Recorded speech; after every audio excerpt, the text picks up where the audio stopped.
इस चौथे मनवंतर में एक घटना घटी। क्या घटना घटी? बोले इस मनवंतर में गजग्राह के युद्ध की घटना घटी, जिस कारण भगवान को गजराज की रक्षा के लिए आना पड़ा। गजराज अपने साथियों समेत, अपने परिवार समेत सरोवर किनारे जल पीने चला गया था। ग्राह इसके पैर को पकड़कर जल में खींचने लग गया। गजराज अगर जमीन पे होते, गज का बल पृथ्वी पे लग सकता था, लेकिन जल के अंदर ग्राह का बल अथाह था। ग्राह इसे खींचने लग गया। जब ग्राह गज को खींचने लग गया तो गजराज ने पहले अपनी शक्ति के ऊपर भरोसा किया।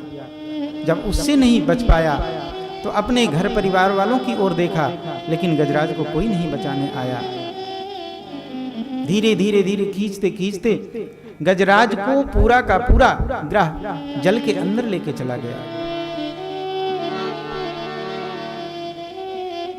मात्र कहते हैं जौ के बराबर सूंड बाहर रह गई थी। जौ भर सूंड रही जल बाहर, तब हरि नाम उचारायन, तब हरि नाम उचारायन, श्रीमन्नारायण नारायण नारायण।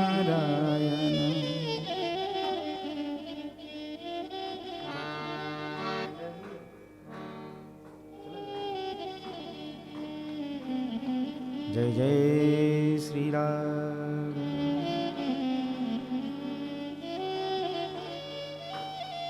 जौ के बराबर सूंड बाहर रह गई। गजराज ने अब देखा, अब तो कोई सहायता नहीं करने वाला है। हमें जब तक अपनी बल के ऊपर, अपने घर परिवार वालों के बल के ऊपर भरोसा है, तब तक भगवान भी कहते हैं अच्छा ठीक है, थोड़ा देख लो, हम भी देख लेते हैं।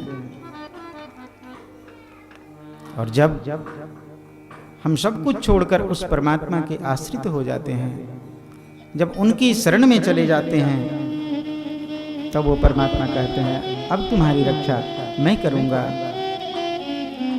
गजराज का भरोसा जब केवल परमात्मा पे रह गया, आर्त भाव से पुकारने लग गया। एवं व्यवसितो बुद्ध्या समाधाय मनो हृदि, जजाप परमं जाप्यं प्राग्जन्मन्यनुशिक्षितं। गजेन्द्र उवाच ॐ नमो भगवते तस्मै यदेतच्चिदात्मकं पुरुषायादिबीजाय परेशायाभिधीमहि।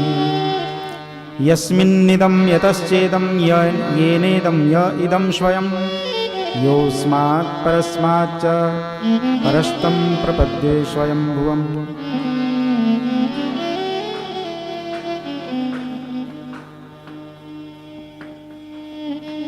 गजराज ने प्रार्थना की है भगवान से। इस स्तोत्र को गजेंद्र मोक्ष स्तोत्र कहते हैं। हमारे जीवन में कितना भी कठिन संकट आवे, हम इस गजेंद्र मोक्ष स्तोत्र का पाठ करें, हमारे जीवन की सारी कठिनाइयों को भगवान दूर करते हैं। गजेंद्र ने भगवान से प्रार्थना की और भगवान ने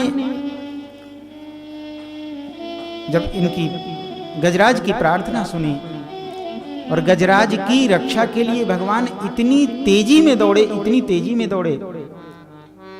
वैकुंठ में बैठे हुए थे और जब गजराज की प्रार्थना को सुना है, उठकर खड़े हुए। लक्ष्मी जी पूछना चाहती थी अरे प्रभु कहाँ जा रहे हैं? इतनी तेजी में भगवान दौड़ के आए हैं कि गौ सुना लक्ष्मी जी ने और जौ सुना गजराज ने।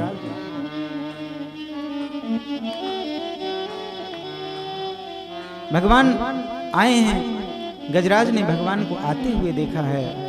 गज निरिख्यो फहरान वशन की, भूल गयो दुख ग्राह ग्रसन की। गजराज ने जब भगवान को देखा है तो देखकर निहाल हो गया है। प्रभु को देखकर गजराज भगवान के चरणों में कुछ अर्पित करना चाहता था, लेकिन पास में तो कुछ था नहीं। कमल का पुष्प लक्ष्मी जी ने अपने हाथों से गिराया है। गजराज ने उसी पुष्प को उठाया और उठाकर नारायण खिल गुरु भगवान नमस्ते कहते हुए भगवान के चरणों में अर्पित कर दिया है। प्रभु आए हैं। तम वीक्ष पीड़ित मजः सहसावतीर्य सग्राहमासु सरसो कृपयोऽञ्जहार ग्राहाद् विपाटित मुखाद्दरिणा गजेन्द्रम् संपश्यतां हरिममोचुदुस्त्रियाम्।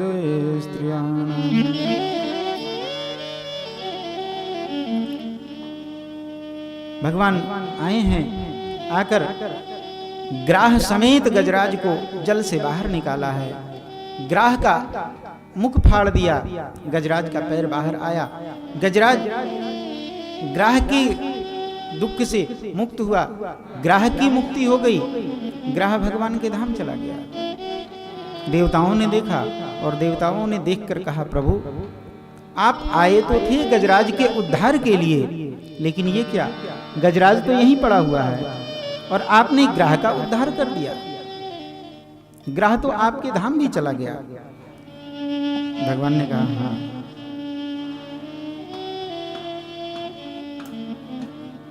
जो मेरे चरण को पकड़ता है ना, उसका तो मैं उद्धार करता ही हूं।